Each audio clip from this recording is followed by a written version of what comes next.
Good afternoon, I'm Raylene Ramsey. This is your afternoon news fix for Tuesday, the 4th of August. Snow's coated the South Island today and dusted parts of the north in an icy blast set to deepen overnight. Central Wellington's had snow flurries, Cook Strait ferries are cancelled and snow warnings remain for the Remataka Hill, Desert and Napier Taupo roads. Further south, Christchurch is preparing for its coldest morning yet, forecast at -5.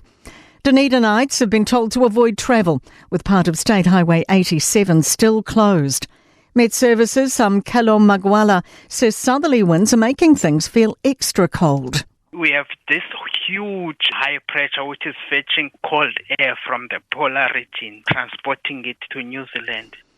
A pay equity case has kicked off in the High Court in Wellington today. 5 unions and the Human Rights Commission are challenging the government overhaul of equity legislation. It cancelled 34 active claims and tightened the rules for taking a case. NZEI support staff leader Ali Kingi says the changes affected about 180,000 workers. What's at stake in court today is the future of working women in our country, is the future of them being paid equitably with having good conditions. The Green Party's written to Speaker Jerry Brownlee, reminding him of his responsibility to uphold Parliament's standards and safety. During a debate last week, NZ First Leader Winston Peters told Chinese-born Green MP Lawrence Zunan to go back to his own country. MPs, including the Prime Minister, have labelled the comment racist. Greens co-leader Marama Davidson says the party's outlined racism is not acceptable in the House. And that at the very least, Mr Peters should withdraw and apologise.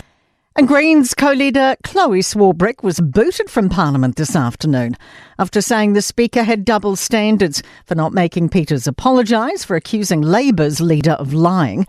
She also raised Peters' interjections in question time. Retail NZ says workers won't get a big payday until the economy picks up. Its fresh data finds the average retail wage has topped $30 an hour. That's up 1% annually. In 2025 data, it went up 3.4%.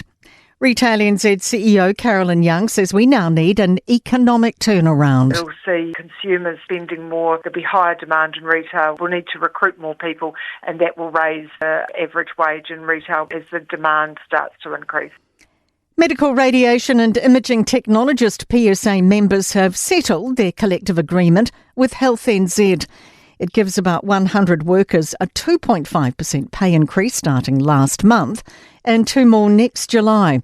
Staff will also transition to a 7-day service. In sport, insistence from the All Blacks, they're preparing for Saturday's opening match of their South African tour against the Stormers in Cape Town with the utmost diligence.